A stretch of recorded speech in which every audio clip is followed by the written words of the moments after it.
Up for debate. Yep. Let's go. Are we hitting the panic button? Basically is what we did with a bunch of different Dean Evison faces. It was a very unique up for debate, but I was kind of I was in a cranky mood. I'm like, you know what? I don't want to like get all soppy and talk about like how mad I am about the Wild losing. So I'm going to make this funny and try to get people to laugh. So I put out the tweet saying, you know, are you hitting the panic button? What's your panic level with the Wild? And use Dean Evison facial expressions to explain it. Yeah. And the first one was Dean Evison screaming, and I said, hit the panic button, call 911. The second one was Dean Evison looking like he was just like dead inside, and I said that option was I feel nothing. Right. And then the third option was a calm, cool, and collected Dean Evison, and I said not worried, I'm confident they'll be okay.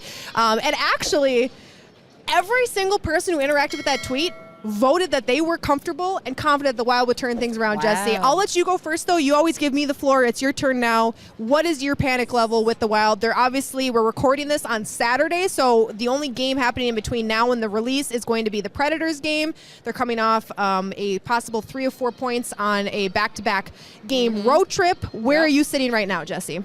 I mean, it was a bad road trip. I'm not going to lie. Even though you got the win on Thursday, it was not a good road trip. It's just simple as that. I mean, not because they lost in Columbus either. Just things didn't look great.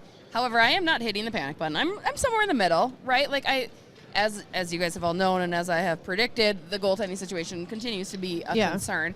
And Nashville's a tough team. Yeah. Like I know we'll know the outcome by the time this is released, but I think that Nashville game will really be very telling as to really how I feel. Like, if Nashville absolutely beats up on the Wild, then maybe hit the panic and kind of like temper back your expectations for this squad, because you're going to have to go through teams like Nashville. We had Ryan Carter on during the Let's Play Hockey Expo event, and he was talking about how Nashville is just got everything, that grittiness, that score. I mean, they're a tough team, and Minnesota struggles against very gritty, tough squad. So I mean, because they've come a game, the Wild's game has become speed, and so now their game used to be more like that, where they're like, okay, we'll wear you down, we're going to defend hard, we're going to win a 2-1 game. Right. Yeah. Now they're like, no, we want to get out there and score 5 goals, and if you stop us from doing that, we don't have a backup plan. So I think that's a really good point, Jesse, that I think that those teams have caused them more issues recently than former Wild teams, because they're not used to having to play that game of hockey anymore, because they've got more skill.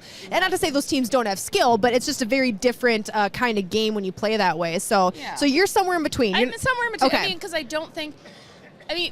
I think the problem is Minnesota has proven to be a very resilient team. Right? Like, they will get out of it. They will come back. They will win. They'll pull their goalie with 9 minutes. They don't care about your feelings. Like, we will.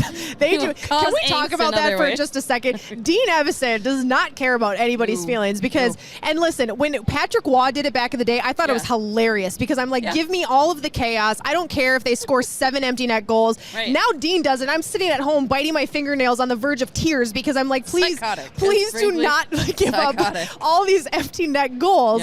How do you feel about that? Are you pro pull the goalie with half a period to go?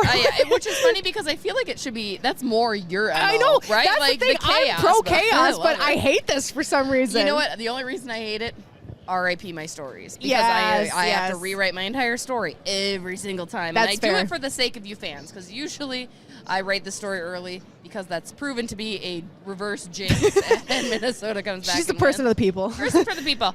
So I'm somewhere in between. Okay. Are you hitting the panic button? I feel like you're a person that would hit the panic button. You know, are we still awake? And I saw you tweet that we're still awake. Yes and no, we are still awake and confirmed. But so the thing is when it comes to sports, I'm like uber optimistic, and I always believe like the best will happen, and I always think like, when things are going bad, they'll get out of it. It'll be fine. If they're losing a game, they can come back and win. If they're on a losing streak, they'll turn it around. So I tend to not be a panicker when it comes to sports, and Minnesota sports people are like known to be panickers. Minnesota sports fans love to panic. It is their MO to panic. They don't know any other way. And I don't blame them. I get it. You guys have been through a lot, and I don't blame you. I mean, you older people. Not exactly. Us young ones. I'm not.